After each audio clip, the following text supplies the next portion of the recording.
गलती हो गई बहुत बड़ी। बहुत बातें सुनने को मिली। कोई मुझ पर तरस खा रहा है तो कोई मुझे अजीब नजरों से देख रहा है। जिसको देखो हमारी गीबत करने में लगा हुआ है बस। वो कैसे लोग हैं जिन्हें गीबत करने में शर्म नहीं आती है? बिल्कुल। बस तुम देखती जाना।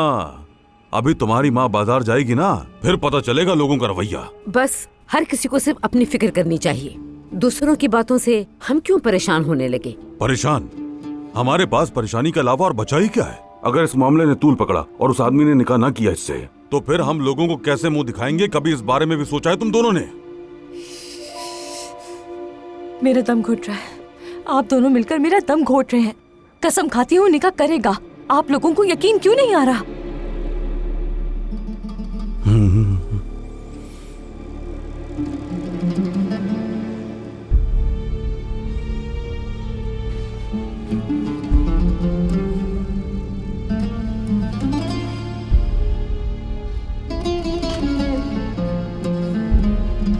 नैयर, इतना दबाव मत डाले उस पर। देखें, अगर वो परेशान होगी तो किसी के लिए भी अच्छा नहीं होगा।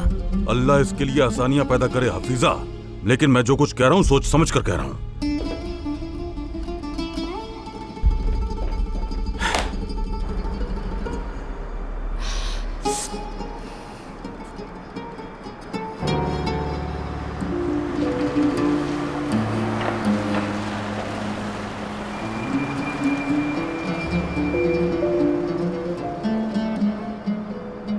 आज तुमने उस औरत के पेट में मौजूद बच्चे के लिए उसको सपोर्ट किया, लेकिन कभी तुमने मुझे सपोर्ट किया? कभी मेरे लिए सामने आए हो जाहिद?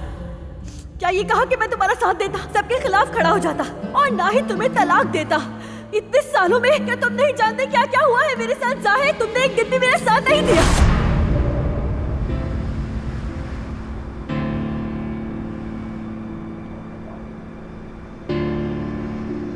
लेकिन मैंने ये झूठ तुम्हें तकलीफ पहुंचाने के लिए नहीं बोला था। मैंने तुमसे मोहब्बत की वजह से झूठ बोला जाहिद। अल्लाह की कसम जाहिद, अगर मुझे जरा बराबर भी यकीन होता कि तुम मेरा साथ दोगे तो मैं ऐसा कभी ना करती। तुम इन बातों में से कुछ भी झुठला नहीं सकते। और हमने इसीलिए शादी भी की। मैंने जो कुछ भी किया, अच्छा या बुरा, क्योंकि तुम जैसे बेबस और कमजोर आदमी से मोहब्बत करती थी।